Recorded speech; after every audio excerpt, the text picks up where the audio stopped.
আসসালামু আলাইকুম বন্ধুগণ, আমি ম্যাজিক্যাল রেসিপি চ্যানেল থেকে ম্যাজিক্যাল আপু কইতাছি। ভালো আছেননি?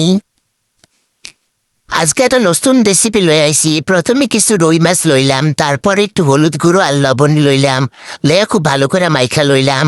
তারপরে চুলা একটা পেন বসাইয়া পেনটা ভালো কইরা গরম কইরা পরিমাণ মতো তেল দিয়া দিলাম। দেওয়ার পরে তেলটা ভালো করে গরম হওয়ার পরে বন্ধুগণ মাছগুলা দিয়া দিলাম। বন্ধুগণ আমার রেসিপিটা ভালো লাগলে একটা সাবস্ক্রাইব করবেন, বেশি ভালো লাগলে লাইক কমেন্ট শেয়ার করে পাশে থাকবেন। তারপরে বন্ধুগণ মাছটা ভাজা কমপ্লিট। তারপরে বন্ধুগণ কিছু পেঁয়াজ কুচি দিয়ে দিলাম। পেঁয়াজ কুচিটা হালকা ব্রাউন কালার করে ভাইজা লইলাম, হালকা ব্রাউন কালার করে ভাইজা বন্ধুগণ।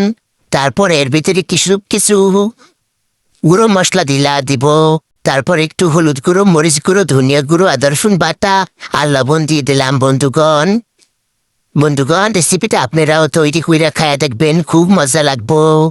খুবই মজাদার একটা রেসিপি। ভালো লাগলে ভালো একটা কমেন্ট করবেন বন্ধুগণ। আজকে নতুন একটা চ্যানেল, আমার নতুন চ্যানেলটা আপনারা ভালো করে একটা সাবস্ক্রাইব করবেন বন্ধুগণ।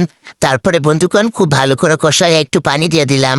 পানিটা দিয়ে আবার খুব ভালো করে কষায় লইলাম। পানিটা দিয়ে একবারে খুব ভালো করে কষায় লওয়ার পরে বন্ধুগণ খুব ভালো করে কষায় লইবেন। যত কষাইবেন ততই তরকারি মজা লাগবো। তারপরে বন্ধুগণ কিছু আলু দিয়ে দিলাম, মোটা মোটা গোল গোল করে কাইটা লইছি, ওই আলুটা দিয়ে দিলাম। দিয়া বন্ধুগণ আলুটা খুব ভালো করে কষাই লমু। খুব ভালো করে কষানোর পরে বন্ধুগণ একদম খুব ভালো করে কষাই লমু। কষানোর পরে বন্ধুগণ এর ভিতরে 2 মগ পানি দিয়ে দিলাম বন্ধুগণ। এই 2 জগ পানি দিয়ে দিব যাতে আলুটা সিদ্ধ হয়ে যায় বন্ধুগণ। 2 জগ পানি দিয়া বন্ধুগণ মাছগুলা দিয়ে দিব। এর ভিতরে আবার মাছগুলা দিয়ে দেব বন্ধুগণ আপনারা ওই রেসিপিটা খুব টেস্টি হয়, খায়া দেখবেন। এই রেসিপি যে কেউ তৈরি করতে পারবেন বন্ধুগণ। তারপরে বন্ধুগণ এভাবে ভালো কইরা দিয়া দিলাম। দিয়া বন্ধুগণ কিছু ফালি করা কাঁচামরিচ এর উপরে দিয়া দিমু।